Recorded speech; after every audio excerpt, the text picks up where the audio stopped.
बिस्मिल्लाहिर्रहमानिर्रहीम। आज हम जो टॉपिक पढ़ेंगे वो है कार्बोहाइड्रेट्स का। कार्बोहाइड्रेट्स को पढ़ने से पहले आपको पता होना चाहिए कि कार्बोहाइड्रेट जो हैं हमारी, अगर हम रोजमर्रा की जिंदगी में देखें तो कार्बोहाइड्रेट जो हैं वो कहाँ कहाँ इस्तेमाल हो रहे हैं, किस किस चीज में मौजूद होते हैं। तो कार्बोहाइड्रेट जो हैं वो मौजूद होते हैं फ्रूट्स के अंदर, शहद के अंदर, दूध के अंदर, और बहुत सारी दूसरी चीजें हैं। स्टार्च है, कॉर्न सूप है, यानी मकई का जो है उसके अंदर मौजूद होते हैं, कॉर्न सिरप के अंदर। तो ये सारी जो हैं इसकी रोजमर्रा की मिसालें हैं। जो ग्लूकोज है वो इन चीजों में मौजूद होता है, फ्रुक्टोज इनमें, गैलेक्टोज इनमें। तो ये क्या है कि ये सारी जो हैं इसकी जो हैं वो एग्जाम्पल्स हैं। ये जो हैं कार्बोहाइड्रेट की ये सारी एग्जांपल हैं, glucose, fructose, galactose, maltose, sucrose, lactose. ठीक है, तो ये सारी क्या हैं इसकी एग्जांपल्स हैं। कार्बोहाइड्रेट्स क्या होते हैं? The definition of the carbohydrate is given as carbohydrates are polyhydroxy aldehyde और कीटोन्स। पॉलीहाइड्रोक्सी का क्या मतलब है कि इसके अंदर क्या होगा? हाइड्रोक्सिल ग्रुप होगा। हाइड्रोक्सिल ग्रुप क्या होता है? ओएच ग्रुप को कहते हैं हाइड्रोक्सिल ग्रुप। ओएच ग्रुप को क्या कहते हैं? Hydroxyl group. Aldehyde and ketones. अब एल्डिहाइड और कीटोन क्या होते हैं? एल्डिहाइड और कीटोन बेसिकली ये कार्बोनाइल ग्रुप से बनते हैं। कार्बोनाइल ग्रुप क्या है? ये फंक्शनल ग्रुप है। इसके आगे दो दो फॉर्म्स हैं, एक है एल्डिहाइड और एक है कीटोन। एल्डिहाइड का क्या मतलब है कि इसकी एक तरफ कार्बन होगा और एक तरफ एक तरफ आर ग्रुप होगा और एक हाइड्रोजन होगा। तो जब भी एक तरफ हाइड्रोजन प्रेजेंट होगा तो हम क्या बोलेंगे कि ये क्या है? एल्डिहाइड ग्रुप है। कार्बन के एक तरफ है हाइड्रोजन और दूसरी तरफ क्या है? आर ग्रुप है। लेकिन कीटोन के अंदर क्या होता है कि दोनों तरफ क्या लगे होते हैं? आर ग्रुप लगे होते हैं। तो एल्डिहाइड में एक तरफ क्या होता है? हाइड्रोजन, और कीटोन के अंदर क्या होता है? दोनों तरफ आर ग्रुप होते हैं। अब ये जो आर ग्रुप है, या ये हाइड्रोजन भी हो सकता है, ये मिथाइल भी हो सकता है, ये इथाइल भी हो सकता है। ये आगे डिटेल आप पढ़ेंगे कि ये क्या चीजें हैं। तो ये क्या है कि हाइड्रोजन जो है, ये जो है ये पहचान है एल्डिहाइड ग्रुप की। ये बात आपने याद रखनी है।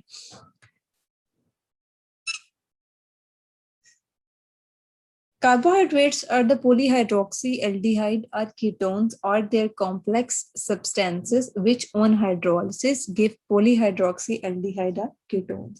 कार्बोहाइड्रेट जो हैं या तो polyhydroxyaldehyde या कीटोन हैं, या फिर उनकी पेचीदा, ऐसी पेचीदा चीजें हैं जिनकी हाइड्रोलिसिस यानी तोड़ फोड़ के बाद पोलीहाइड्रोक्सी एल्डिहाइड या कीटोन हासिल हो जाए। या तो क्या होंगे? ये पोलीहाइड्रोक्सी एल्डिहाइड या कीटोन होंगे, या फिर ऐसी पेचीदा चीजें जिनकी तोड़फोड़ के बाद हमें क्या मिल जाएंगे? पॉलीहाइड्रोक्सी एल्डिहाइड या कीटोन। अब जो है पॉलीहाइड्रोक्सी एल्डिहाइड या कीटोन होते क्या हैं, ये भी देख लेते हैं। ये देखें, ये है हमारे पास पॉलीहाइड्रोक्सी का मैंने क्या मतलब बताया था, जिसके अंदर एक से ज्यादा या ज्यादा ग्रुप हो, ओएच ग्रुप। तो ये देखें, ये ओएच ग्रुप कितने ज्यादा लगे हुए हैं। तो ये सारे क्या हैं? ये हमारे पास पॉलीहाइड्रोक्सी ग्रुप हैं। एक है हमारे पास पॉलीहाइड्रोक्सी एल्डिहाइड है, और एक है हमारे पास पॉलीहाइड्रोक्सी कीटोन। एल्डिहाइड का कैसे पता चला कि एक तरफ क्या है? हाइड्रोजन, और कीटोन में कार्बन के दोनों तरफ क्या है? आर ग्रुप लगा। ये भी पूरा आर ग्रुप है, ये भी एक पूरा आर ग्रुप है। और इधर क्या है? एक कार्बन की एक तरफ हाइड्रोजन है, ये पूरा क्या है? आर ग्रुप लगा हुआ है।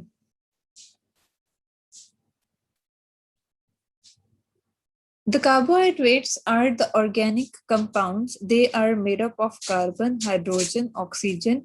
The literally meaning of carbohydrate are the hydrated carbon, also called sugars. अब ऑर्गेनिक कंपाउंड्स क्या होते हैं? ऑर्गेनिक कंपाउंड्स ऐसे कंपाउंड हैं जिसके अंदर क्या मौजूद होता है? हाइड्रो और कार्बन मौजूद होता है। ठीक है, ऑर्गेनिक कंपाउंड ऐसे हैं दैट मस्ट कंटेन कार्बन, जिसके अंदर कार्बन जो लाजमी तौर पे मौजूद होता है। इसके अलावा इसके अंदर ऑक्सीजन, सल्फर या फिर फास्फोरस भी मौजूद हो सकते हैं। और इनऑर्गेनिक कंपाउंड क्या होता है? जिसके अंदर कार्बन होना जरूरी नहीं है।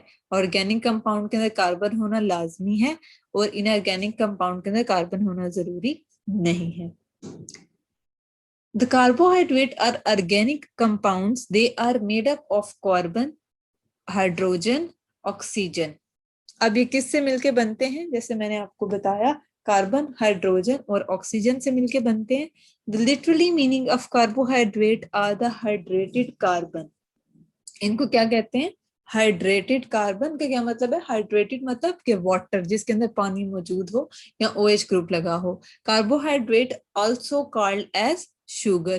ठीक है, जैसे हमारे पास ये शुगर के पेशेंट आते हैं, आपको पता है, तो उनमें क्या होता है, उनमें ग्लूकोज जो है वो एब्जॉर्ब नहीं होती, यानी जज़ब नहीं, उनकी जिस्म को ग्लूकोज से तवानाई नहीं मिल रही होती. तो क्या कहते हैं कि वो शुगर के पेशेंट है, उनको शुगर का मसला है कि उनके जिस्म में जो शुगर है वो जज़ब नहीं हो रही है, उससे उनको जो भी है तवानाई नहीं मिल रही. तो शुगर क्या होता है? कार्बोहाइड्रेट्स को क्या हम कहते हैं आम जुबान में? शुगर. जो फ्रुक्टोज है, चीनी है, फ्रुक्टोज प्योर चीनी नहीं होती, ये इसकी एक और फॉर्म है. ठीक है, तो वो क्या होता है कि वो भी मीठी होती है, उसको क्या कहते हैं? शुगर कहते हैं. तो क्या है कि कार्बोहाइड्रेट को आम जुबान में शुगर कहते हैं. एज द कार्बोहाइड्रेट, नेक्स्ट है उसका general formula. As the carbohydrate are hydrated carbon, so the number of water molecules attached to the carbon are equal in number to the number of carbon atoms. तो कहते हैं, इसको हमने क्या कहा था? Hydrated carbon. इसका क्या मतलब हुआ कि इसके अंदर जो जितने नंबर ऑफ वाटर मॉलिक्यूल्स हैं, जितने इसके अंदर पानी के मॉलिक्यूल हैं, उतने ही इसके अंदर कार्बन है. समझ आ गई? जितने इसके अंदर कार्बन होंगे उतने ही इसके अंदर वाटर के मॉलिक्यूल्स होंगे, यानी पानी उतना ही मौजूद होगा जितना इसके अंदर कार्बन है. Thus the general formula is given as CnH2O and here n is the whole number. अब whole number क्या होता है? ये 0 से लेके 0 1 2 3 अप टू इन्फिनिटी तक ये पूरी गिनती है. ठीक है, 0 से लेके आगे कोई भी नंबर हो सकता है, 0 1 2 3. ठीक है, नेक्स्ट है exception to the general formula and definition. अब ये कह रहे हैं जनरली तो यही इसका आमतौर पर फार्मूला होता है, यही इसका जो है वो जनरल फार्मूला है. लेकिन कुछ ऐसे हैं जो कि कार्बोहाइड्रेट है, लेकिन उसके अंदर ये जनरल फार्मूला या तो ये नहीं है, या फिर जिनके अंदर ये वाला फार्मूला है पर वो कार्बोहाइड्रेट नहीं है. ये पढ़ती हूँ फिर आपको समझ आ जाएगा. There are some such carbohydrate which contain the nitrogen, phosphorus or sulfur also in addition to carbon. क्या कह रहे हैं? कुछ ऐसे भी कार्बोहाइड्रेट हैं जिनके अंदर नाइट्रोजन, फास्फोरस और सल्फर भी मौजूद होती है, कार्बन मौजूद होने के साथ साथ, यानी कार्बन भी होगा और साथ ये वाले भी एटम मौजूद होंगे. Rhamnose has a formula of C6H12O5. अब क्या है? ये इसकी एक्सेप्शन है. देखिए इस फार्मूला को अगर हम देखें तो इसमें अगर कार्बन एक है तो हाइड्रोजन क्या है? 2 है और ऑक्सीजन भी 1 है. तो इसका मतलब ये है कि अगर कार्बन 6 हो तो ये क्या होना चाहिए? डबल, यानी 6 को 2 से मल्टीप्लाई करें तो क्या आ जाता है? 12. तो हाइड्रोजन होना चाहिए 12 और ऑक्सीजन भी क्या होना चाहिए? 6. जितने कार्बन उतने ही ऑक्सीजन और हाइड्रोजन उसके डबल. लेकिन इधर क्या हुआ? कार्बन तो 6 है, हाइड्रोजन भी 12 है, लेकिन ऑक्सीजन क्या है? 5. ये कितने होने चाहिए थे? 6. तब ये एक ट्रू कार्बोहाइड्रेट बनता. लेकिन ये फार्मूला इसके अकॉर्डिंग नहीं है. ठीक है, इसके मुताबिक इसका फार्मूला नहीं है, लेकिन फिर भी क्या है? ये कार्बोहाइड्रेट है. क्यों ये कार्बोहाइड्रेट है? लेकिन क्योंकि इसकी एक फार्मूला के अलावा भी इसकी बहुत सारी खसूसियात हैं कार्बोहाइड्रेट की, जिसकी वजह से रेमनोज क्या है? एक कार्बोहाइड्रेट है. Also, all the compounds having the formula CnH2O may not be carbohydrates. Formic, acetic, lactic acids or some example of such compounds. आप क्या कह रहे हैं? कुछ ऐसे भी कंपाउंड हैं कि जिनके अंदर फार्मूला तो यही है लेकिन वो क्या है? कार्बोहाइड्रेट नहीं है. ठीक है, तो ये जरूरी नहीं है कि जो जिसके अंदर सिर्फ ये फार्मूला ही कार्बोहाइड्रेट को बताता है, बल्कि बहुत सारी खसूसियात हैं जो मिल के बताती हैं कि ये एक कार्बोहाइड्रेट है. तो बहुत सारे ऐसे ग्रुप हैं जिसके अंदर ये फार्मूला तो है लेकिन उसके अंदर बाकी खसूसियात क्या है? कार्बोहाइड्रेट वाली नहीं है. तो क्या है? वो कार्बोहाइड्रेट नहीं होंगे. Characteristics of carbohydrate. In general, carbohydrate are white solids sparingly soluble in organic liquid, but except for certain polysaccharides are soluble in water. Many carbohydrates of low molecular weight have sweet taste. अब देखिए generally क्या होते हैं? ये carbohydrate क्या होते हैं? सफेद किस्म के सॉलिड होते हैं, सफेद किस्म के ठोस अशिया हैं, sparingly soluble in organic liquids, ठीक है। थोड़ी मिकदार ये जो है ऑर्गेनिक लिक्विड के अंदर जो है वो सॉल्युबल होते हैं, मतलब क्या कि हल हो सकते हैं। ऑर्गेनिक लिक्विड के अंदर जो ज्यादातर ये ऑर्गेनिक लिक्विड के अंदर हल हो सकते हैं, लेकिन कुछ पॉलीसेकेराइड ऐसे हैं जो कि किसमें पानी के अंदर भी सॉल्युबल हो जाते हैं, यानी पानी के अंदर भी हल हो जाते हैं। जो ज्यादातर ये होता है कि जो चीजें ऑर्गेनिक के अंदर सॉल्युबल हो रही होती हैं वो पानी के अंदर सॉल्युबल नहीं होती, लेकिन वो क्या कह रहा है कि क्या एक्सेप्शन है कि इधर कुछ ऐसे पॉलीसेकेराइड हैं जो कि सॉल्युबल हो जाते हैं किसके अंदर, पानी के अंदर। अब पॉलीसेकेराइड क्या होता है? पॉलीसेकेराइड होता है कि जब बहुत सारे जो मोनोसेकेराइड है सेकेराइड हों वो मिल जाएं तो वो क्या बना देंगे, पॉलीसेकेराइड। अब मोनोसेकेराइड क्या होता है, ये सारी क्या चीजें हैं नेक्स्ट आपने पढ़ना है, लेकिन पॉलीसेकेराइड क्या होता है ये याद रखें कि अगर ग्लूकोज के डिफरेंट को हमने, ग्लूकोज या कोई भी और एग्जाम्पल है कार्बोहाइड्रेट की, जब वो मिलते हैं सब ग्लाइकोसिडिक बॉन्ड, इस बॉन्ड के थ्रू, ठीक है, HOH बॉन्ड है ये, ग्लाइकोसिडिक बॉन्ड के थ्रू वो मिलते हैं तो वो क्या बना देते हैं, वो पॉलीसेकेराइड बना देते हैं। अब नेक्स्ट है इसमें many carbohydrate of low molecular weight have a sweet taste. अब क्या कह रहे हैं, बहुत सारे ऐसे कार्बोहाइड्रेट हैं कि जिनका मॉलिक्यूलर वेट क्या है, लो है, और उनका टेस्ट क्या है, स्वीट टेस्ट है, मीठा उनका टेस्ट है। अब मॉलिक्यूलर वेट क्या चीज है ये भी मैं आपको बता देती हूँ। मॉलिक्यूलर वेट जैसे हाइड्रोजन है, अब इसका साइंसदानों ने हाइड्रोजन का पहले ही जो है उसको मालूम कर लिया था। अब इन चीजों कार्बन और हाइड्रोजन से ये है क्या है, स्टैंडर्ड है, यानी ये पहले उन्होंने मालूम कर लिए थे और इसके जरिए से बाकी जितने भी कंपाउंड हैं उनके उन्होंने वेट जो है मालूम किए थे। जैसे अब ये मीथेन की एग्जांपल है, CH4 है, अब कार्बन इसके अंदर एक है तो ये क्या आ जाएगा, इधर 12 लिख देगा। अब इधर हाइड्रोजन कितने हैं, 4, तो इसको इसका जो वेट है उसको मल्टीप्लाई कर देगा। हम मॉलिक्यूलर वेट की बात कर रहे थे, तो क्या हुआ कि many carbohydrate of the low molecular weight have a sweet taste. तो हमने क्या कहा था कि कुछ ऐसे हैं जिनका मॉलिक्यूलर वेट जो है वो बहुत कम होता है और उनका टेस्ट क्या होता है, स्वीट टेस्ट होता है, कि यानी वो मीठा उनका जायका होता है। अब मॉलिक्यूलर वेट क्या होता है, मॉलिक्यूलर वेट में ये जो है साइंसदान जो थे उन्होंने पहले ही ये मालूम कर लिया, कार्बन और हाइड्रोजन का जो वेट है उनको उन्होंने मालूम कर लिया।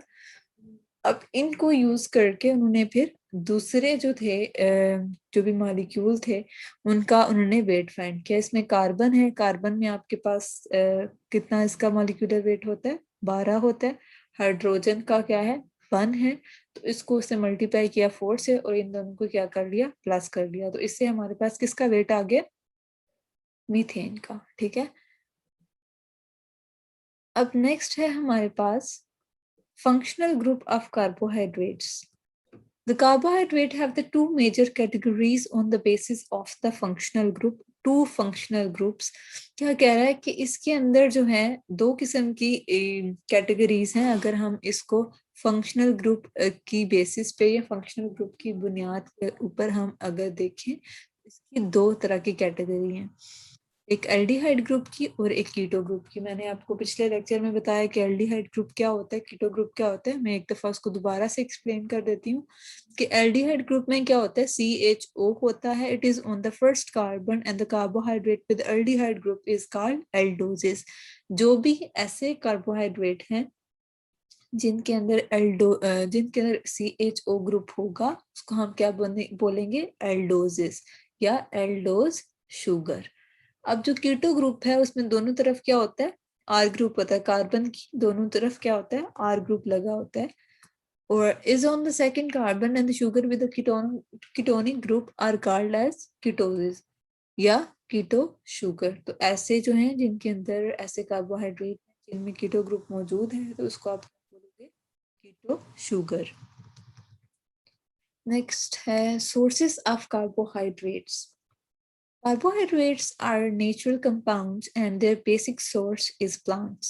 क्या कह रहा है कि ये क्या है, कुदरती कंपाउंड है जिनका जो बुनियादी जो जरिया है वो क्या है, पौधे हैं। The chief source of carbohydrate is the cereals. Starch is the abundant in the cereals. क्या कह रहा है कि जो इसका अगर हम बोले कि सबसे ज्यादा किसी चीज के अंदर कार्बोहाइड्रेट है तो वो क्या अनाज के अंदर होते हैं, सीरियल्स के अंदर होते हैं। और इसके अंदर क्या है, स्टार्च क्या है, इसकी एग्जाम्पल है। जो चावल होते हैं उनके अंदर काफी ज्यादा मिकदार में स्टार्च जो है वो मौजूद होती है। The other sources of carbohydrate is, अब क्या करें, एक तो हमने पौधे कह दिया, ठीक है, पौधों से। अब दूसरे इसके जो भी इसके जरिए हैं वो क्या है, वेजिटेबल्स। वेजिटेबल्स में क्या है, पोटैटो है, कैरेट है और बीट्स हैं।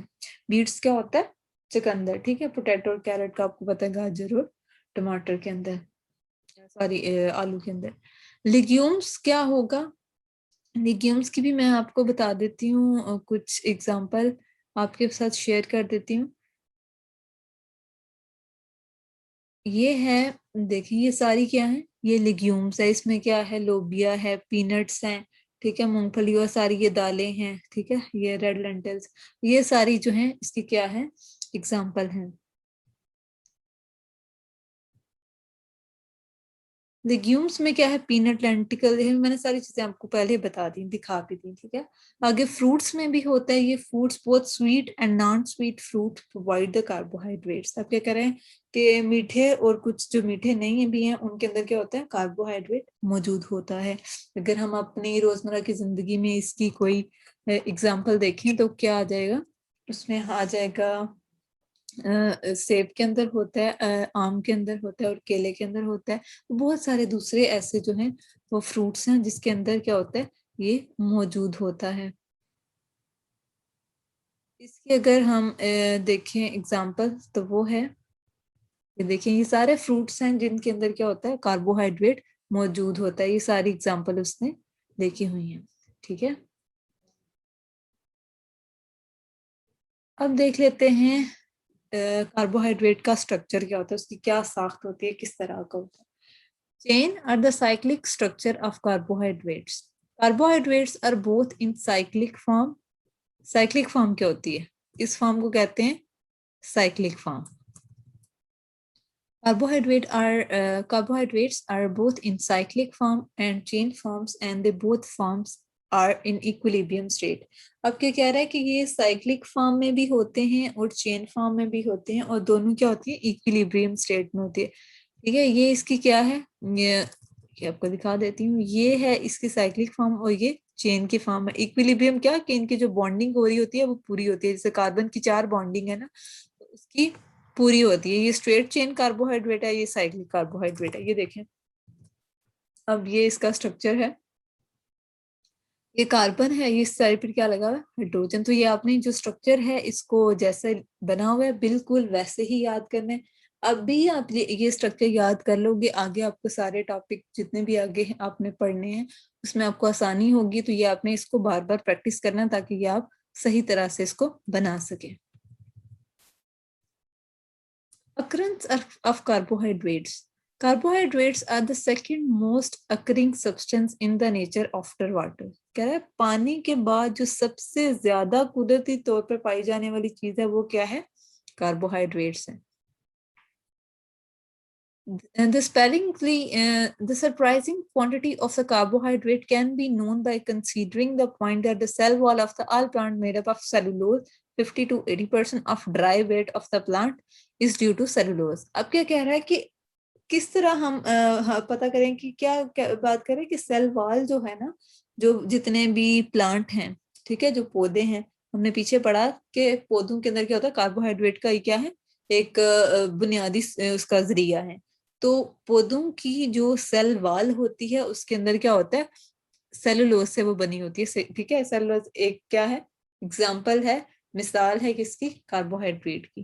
तो क्या कह रहा है कि पौधों की जो सेल वॉल होती है उसके अंदर क्या होता है, सेलुलोज मौजूद होता है। इस वजह से ये क्या है, बहुत ज्यादा मिकदार में पौधों के अंदर मौजूद होता है। Natural production of the carbohydrates. The carbohydrates are prepared by the plants by the process of photosynthesis. The photosynthesis involve the following reaction. कि photosynthesis क्या होता है, आपने एक इसकी डेफिनेशन पढ़ी हुई थी फोटोसिंथेसिस के, कार्बन डाइऑक्साइड और पानी को इस्तेमाल करके पौधे क्या बना देते हैं, ग्लूकोज बनाते हैं और साथ क्या बनाते हैं, ऑक्सीजन। तो क्या कह रहा है कि कार्बोहाइड्रेट्स जो हैं वो जो पौधे हैं वो फोटोसिंथेसिस के जरिए बनाते हैं, और ये क्या बना रहे हैं, ये ग्लूकोज का स्ट्रक्चर है और ये ग्लूकोज बनाते हैं। तो ये क्या है, एक कार्बोहाइड्रेट है। The photosynthesis involve the following reaction, इसमें कार्बन डाइऑक्साइड और वाटर मिलेंगे और क्या बन जाएगा, ग्लूकोज बनेगा और ऑक्सीजन बन जाएगी। Carbohydrates major source of energy. Carbohydrates are the macronutrients. Macronutrient क्या होता है, बड़ा, माइक्रो होता है छोटा, मैक्रो होता है बड़ा।